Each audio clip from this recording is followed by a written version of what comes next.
Hey everyone, and welcome to week 18 of Operation Lose a Baby Hippo.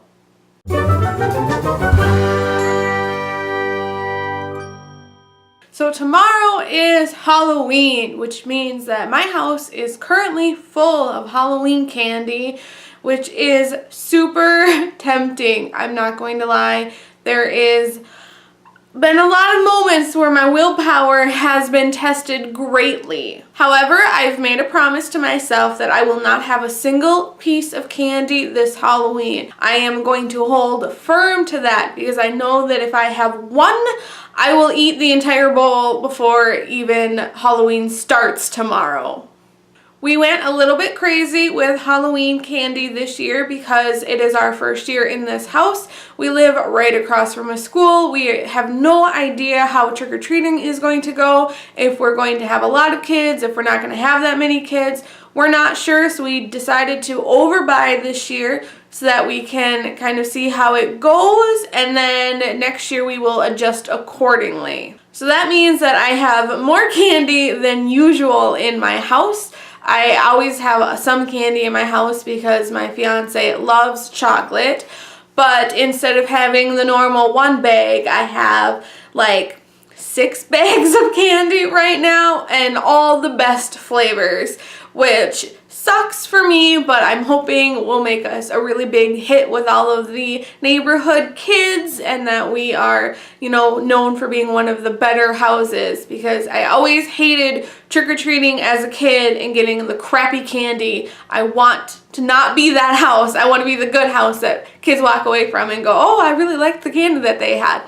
So that's what we're shooting for. We want to be well liked in our neighborhood. So one thing that has happened due to Halloween and having so much candy around my house is I've really been craving sweet lately. I really want sweet foods. And since I do have a serving of fruit that I'm allowed to eat every day, what I've been doing is I've actually been making apple chips. I've been making them myself because I don't like the store-bought ones as they tend to have a weird texture. So I have been making my own apple chips. So what I've been doing is I've just been taking an apple, slicing it up with a mandolin slicer, and then sprinkling some cinnamon over it and baking it at 220 degrees for 2 hours, flipping them halfway through. And it has been amazing. It has taken care of my sweet craving while still being within the plan and being a healthy alternative to gorging myself on chocolate. So I did take Kona for a couple walks this week again. She's doing a lot better than she was. She was originally getting very, very freaked out whenever a car would pass us, and now she is just kind of pausing but not cowering in fear like she was. So I'm glad that she is getting used to it. It definitely makes going for walks with her more enjoyable, and she does seem to be wanting to go for walks. As soon as I say the word, her ears kind of perk up and she gets really excited. So I'm hoping that if she enjoys it, it will be more motivating for me to go, because then I won't feel like I'm torturing my poor dog by, scaring the crap out of her every time we go for a walk. I had another coaching session with my coach this week, and it was really nice. We talked about, motivating myself, and she was really proud of me for setting up different goals, like the 30-pound, the 50-pound, the 80-pound, and the 100-pound goal, and rewarding myself with something other than food. We talked about how we both think it's a little bit strange that as a society, we've kind of conditioned ourselves that we reward ourselves with food, which for some people is perfectly fine, but for others like myself, it can be taken a little bit out of hand. And that kind of becomes my way of comforting myself when things go wrong. So I'm trying to break that habit and reward myself with things other than food, and to find different ways to make myself feel better when things are being stressful and things aren't going exactly to plan. So that is kind of what I'm focusing on in the next couple of weeks. Work has been extremely stressful lately, and I just want to find a way to cope with that does not entail eating something or eating my feelings and that type of thing. I just want to find a healthier coping mechanism for me. Other than my coaching session and the extended temptations of having so much chocolate around my house, this week has actually been pretty uneventful in terms of the diet and profile. I just don't really have a lot to talk about this week, unfortunately, because nothing crazy has happened, and there hasn't been anything that I really need to vent about like last week. So hopefully next week I will be able to clue you guys in on how the no Halloween candy thing went, if I was able to actually stick with that. I'm really hoping that I can survive tomorrow without having a single piece of candy. It's going to be harder tomorrow as I will be having to constantly have the candy out and in front of me and be handing it to kids, whereas right now I can put it off to the side or in the closet and not see it, and so it's less of a temptation. So I'm a little bit worried about tomorrow and how that's going to go. I keep telling myself that if I eat the candy, there won't be any candy left for kids.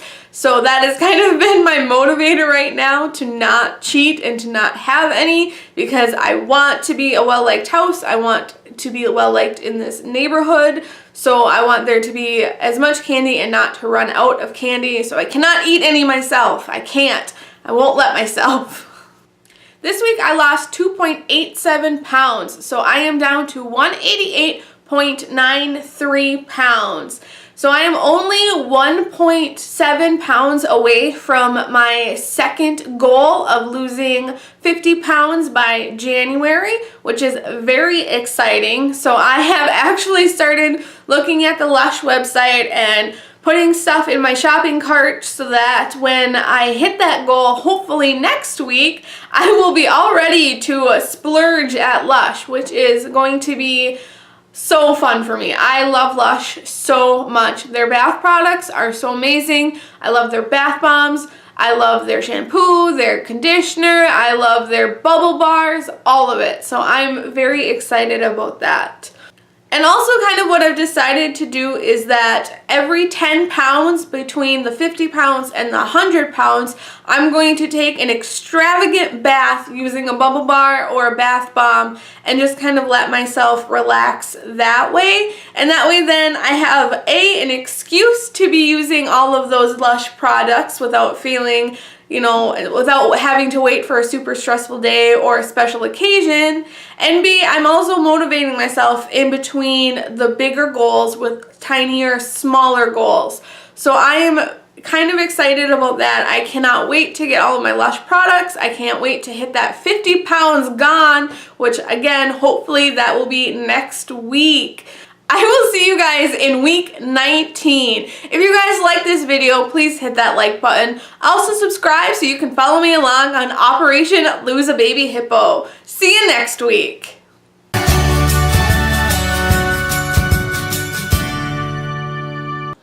Look at what I got for Kona for Halloween.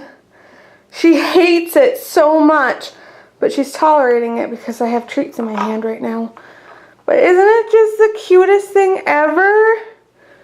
I'm going to take it off her because she hates it. But I thought it was really cute, and I'm going to make her wear it on Halloween even if she does hate it.